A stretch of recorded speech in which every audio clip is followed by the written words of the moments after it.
solve everybody's anxiety. So I'll just start with a couple of tips about how to resolve public speaking anxiety, and then move into some resources that we have here on campus to work on the issue of public speaking anxiety if that's something that you really want to do. And then beyond that, I also want to talk a little bit about the general sources of anxiety that overlap with what Professor Cartagno said before. So, I mean, I've been teaching public speech for 17 years now. And so I've seen a lot of different things in the classroom. I've seen students pass out. I've seen students, I mean, doesn't happen often, but I've seen students pass out. I've seen students cry, that kind of thing. So one piece of advice that I will start out with is just that the audience, no matter who the audience is, has a tendency to reflect back to you what you give to them. So if it's a high-stakes situation for you, and you're very nervous because of that, you're going to make the audience nervous, and in turn, it's going to create this cycle of anxiety. So try to be aware of your emotional state of mind when you enter into your public speaking situation. I'll start with that as a piece of advice. I'll also start with a couple of really easy, short, like life hack kind of situations that I don't think is going to resolve the whole situation for anyone, but they're good to know. Number one, and this is something Professor Cartagno said a couple times, is knowing your subject, being prepared. There is no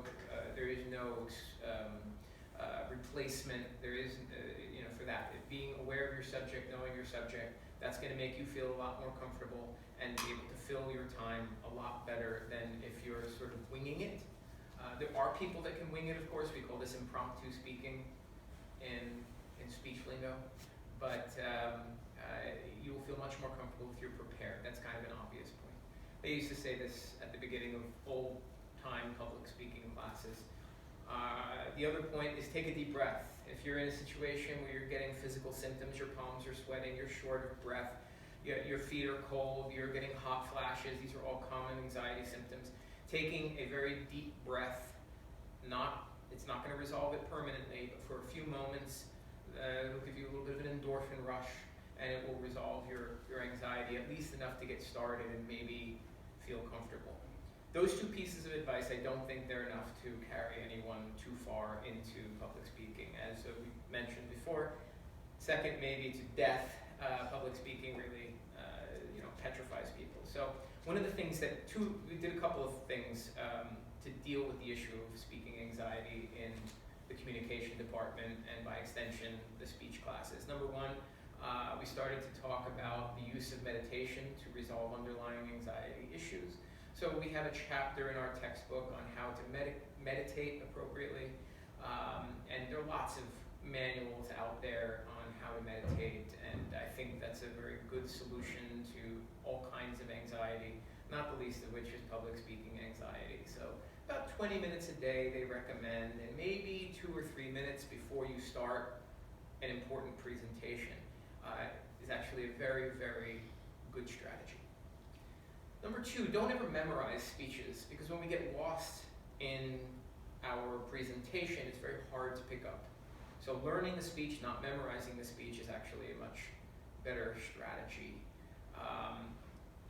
At the Speech Lab, we work on all aspects of this. So it's in DeMere Hall, 100. Can't miss it as a big sign out front, Storyteller Speech Lab. If you sign up for a session, we can help with research. We can help with organizing your speech. We can help with creating outlines and transcripts. We can also help with delivery. So we use video and mirrors in order to help students practice delivery. And that serves a couple of different purposes. We want to become desensitized to the way we appear to ourselves. Professor Cartagno a couple moments ago said, do math every day. It's the same basic underlying theory. If you get really used to your presentation, if you practice your presentation the way that you're going to deliver your presentation, you will feel much more comfortable delivering your presentation. Also, if we get really used to the way we look by videotaping our presentation, by watching ourselves in the mirror, it reduces anxiety because we know what the audience is getting, and that sort of close the feedback loop. I feel much more in control of my performance because I have seen my own performance and I know how to gesture and how to use eye contact effectively and all of those things. One big mistake that people make in public speaking that causes their anxiety to go up is that they only learn the content. Now, I said before that you have to, that will help. It does, but that's not the whole deal. We also have to practice presenting the way we would when we actually have to present. Because knowing something and being able to share it, to teach it, that's two different things. And so it's not going to go away. The only way to really tackle the stress that you're going to have when you're giving the presentation is to give the presentation and give it over and over and over again. When you look at practiced speakers, like politicians giving a stump speech, as they call it, they don't have to practice for that because they've been practicing by giving other stump speeches. They're used to the same phrases and used to the same ideas and fairly good at navigating audience questions and all of those issues. So just to recap really quick, knowing your content really well, in a pinch, taking a deep breath, using meditation, practicing effectively by using mirrors and videos and our assistants in the speech lab. Those are some good tips for ameliorating public speaking anxiety. And so I recommend all of those. They're all very good.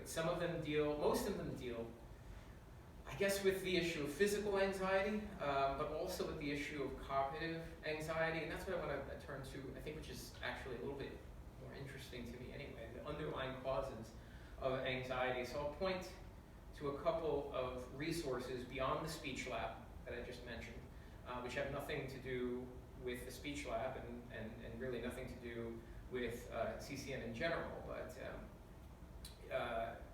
there's this philosophy that you may or may not have heard of, be aware of, called Stoicism, that I think that was originated by Marcus Aurelius, who was a Roman emperor during the Pax Romana, the 2nd or 3rd century AD. And I recently came in contact with a number of videos that I guess a couple of different YouTubers have started to put together on his philosophy, and I started to really see the connection it has to resolving anxiety. One key point being that there's really nothing you're going to do that's going to resolve your outcome, to get to where you want to be outside of the present moment. So staying in the present moment and focusing on the tasks at hand, not worrying so much about outcomes is an important piece of advice. I think one point about this is to lower expectations as well. Don't necessarily, you don't want to go into anything with an attitude of failure, but understanding at the same time that failure isn't the worst possible outcome. That's very helpful. So underlying causes of anxiety related to fears of failure can be resolved by really thinking about it. What's the worst thing that could happen if things don't go well? In most situations, it's not actually as big a deal as you may think it is. In lots of situations, you get to do it again, or you may have another opportunity further down the road. To learn from the experience of failure is important as well. So I think that very often the anxiety we experience as a result of public speaking, or frankly, as a result of anything, comes from our imagination more than it comes from the actual stimulus. People aren't judging us as much as we think they are. We don't, there's a really interesting phenomenon that I've observed in class is that people believe that they have shortcomings in their speech that they don't actually have. They feel their voice trembling. They feel their hands shaking. And when I evaluate, often I don't find the very things that the speaker claims that they experienced, and neither does the rest of the audience. So it was a personal struggle, really. So remember that whatever you think is going wrong is really magnified by your own perceptions.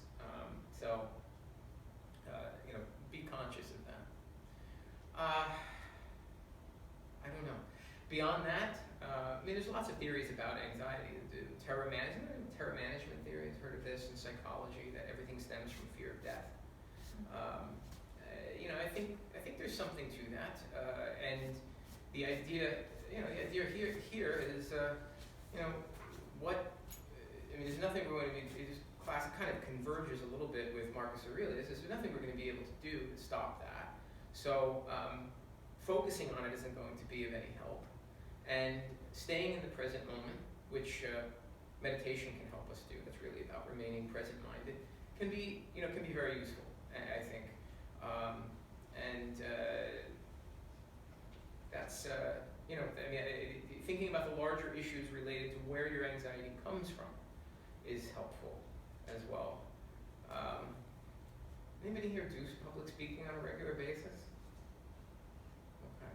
If you ever have to, most people in their professional lives at some point are going to have to do some public speaking.